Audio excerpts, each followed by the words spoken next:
Bonjour à tous, eh bien bienvenue toujours dans Un coin, une ville, sympa ou pas, épisode 14, on va à Reims.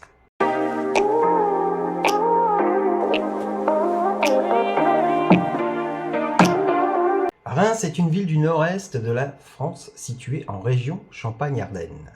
Elle est la capitale officieuse de la région productrice de champagne et la plupart des grandes maisons de champagne qui y ont leur siège proposent des dégustations et des visites de leurs caves. L'arc de triomphe de la Porte de Mars, datant du IIIe siècle, témoigne du passé de la ville sous la domination romaine. Pendant plus de 1000 ans, les rois français étaient couronnés à la cathédrale Notre-Dame de Reims. Les marchés, il y a des marchés tous les jours sur Reims, sauf le lundi. On va tout de suite partir sur le marché de Noël. Le marché de Noël de Reims, il se produit du 26 novembre au 29 décembre.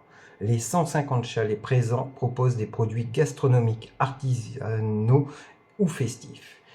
Et plus particulièrement profiter du village des artisans et de la forêt enchantée abritant le chalet du Père Noël et un petit train pour les enfants qui est gratuit sur l'esplanade de la Porte de Mars. De magnifiques illuminations à travers la ville invitent à la déambulation pour la découvrir ou redécouvrir et concourent à créer cette magie de Noël si spéciale à Reims. On va attaquer les visites sur Reims. Vous allez avoir la Porte de Mars, on en parlait juste avant.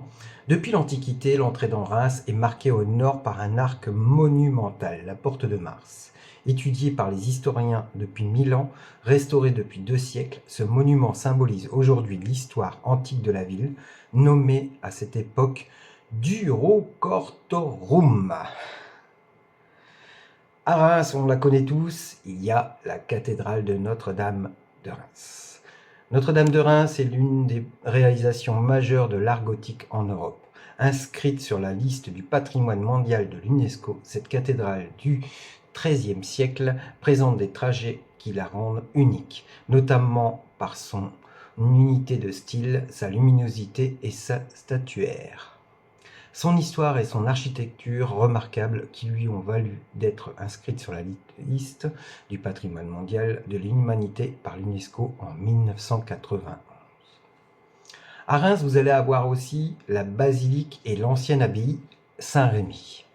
Après la cathédrale, qu'elle régale presque en taille, la basilique Saint-Rémy est l'église la plus célèbre de Reims. La basilique et le musée Ancienne Abbaye sont inscrits aussi sur la liste du patrimoine mondial de l'UNESCO. De style romano-gothique, elle est l'une des plus remarquables réalisations de l'art roman dans le nord de la France. Longue de 126 mètres, elle impressionne par sa profondeur et le sentiment d'intimité qu'elle procure. Construite au XIe siècle, elle abrite la Sainte-Ampoule ainsi que les reliques de Saint-Rémy, l'évêque qui baptisa Clovis en 498. Son tombeau, 1847, occupe le centre du chœur.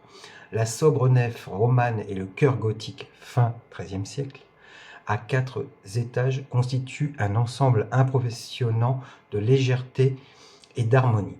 La façade fut construite en même temps que le chœur. À Reims, vous allez avoir aussi le planétarium. Alors, le planétarium de Reims est un lieu incontournable pour les petits et les grands, et petits qui souhaitent se laisser bercer par la poésie d'un beau ciel étoilé.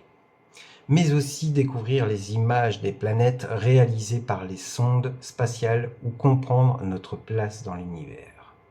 Sous la coupole climatisée, assis dans les fauteuils inclinés et confortables, on y apprend à reconnaître les constellations et les planètes avec l'avantage de pouvoir accélérer les mouvements des astres sur des heures, des jours et même des siècles.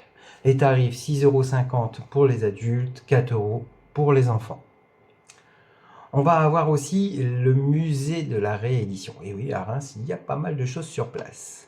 C'est un lieu de signature de la capitulation nazie en Europe. Le 7 mai 1945 à 2h41 du matin, la salle de la réédition est un lieu de mémoire majeur autour duquel des collections évoquent le contexte et les acteurs de ce tourment du XXe siècle. Revivez la nuit qui a changé la face du monde contemporain en pénétrant dans la salle de la signature au lieu de la mémoire européenne ou la fin d'une tragédie qui annonce aussi le début d'une longue réconciliation. C'est ouvert tous les jours de 10h à 18h, c'est fermé le mardi, le tarif 5,50 €, petits et grands. Vous allez avoir aussi sur Reims le musée automobile Reims-Champagne. L'un des 5 musées automobiles français les plus importants de la part de ses collections est aujourd'hui géré par une association de passionnés. Ces amoureux de la mécanique sont propriétaires d'un certain nombre de ces véhicules exposés dans la présentation et régulièrement renouvelés. Des automobiles et motocyclettes de 1903 à nos jours sont exposées, dont certaines n'ont été fabriquées qu'à quelques exemplaires seulement, pour preuve une survivante des automobiles Scar de Vitry-les-Reims et de nombreuses autres marques plus prestigieuses les unes que les autres. Le musée est ouvert tous les jours de l'année sauf le mardi, fermeture hebdomadaire, le 1er janvier et le 25 décembre. Les tarifs, je vous les mets en image. À Reims, on est dans la capitale, donc je ne peux que vous en parler. Ce sont les caves à Champagne. Il y en a tellement, donc je vous laisserai découvrir toutes celles que vous désirez. Découvrez ce monde avec les 250 km de caves et crayères qu'offre la ville de Reims. Le terroir champenois à travers le Champagne regorge de richesses, de secrets et d'anecdotes.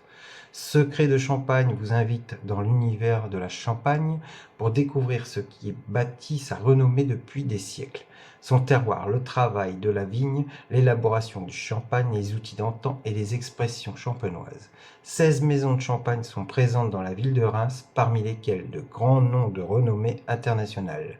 Charles de Cazenove, Lançon, Martel, Mumm, je le connais bien celui-là moi, Ruinart, Tétinger, Veuve Clicquot et Franken-Pommery.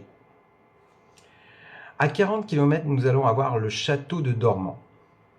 Le château de Dormans est un domaine public, ancienne demeure de la maison de la Rochefoucauld.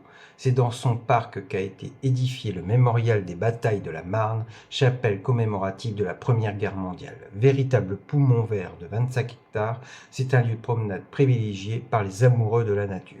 Il est ouvert gratuitement toute l'année. Sur Reims, au niveau des stationnements, vous allez avoir 15 minutes gratuites une fois par jour et par véhicule, dans toutes les zones payantes. Vous allez avoir 30 minutes gratuites dans les parkings gérés par le Grand Reims et ceux gérés par Champagne Parc Auto. Le stationnement gratuit entre 12h et 14h et entre 19h et 9h. Il est gratuit aussi les dimanches et jours fériés. Gratuit sur les 3 parkings relais de la ville, donc ça peut être intéressant aussi. Vous avez 100 places de stationnement gratuit dans le parking Joffre, limité à 5 heures avec un disque bleu européen. Vous avez 1 heure gratuite le samedi matin, parking République. Et vous avez, pour le paiement, un ticket à la journée qui est stationné pour 5 € en zone verte, que je vous mets la photo. Et si vous stationnez plus de 7 heures en zone verte, vous choisissez le forfait journée. Zone verte.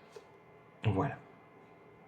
Sur l'aire de camping-car, on a une petite aire de camping-car sur Reims qui est super bien placée.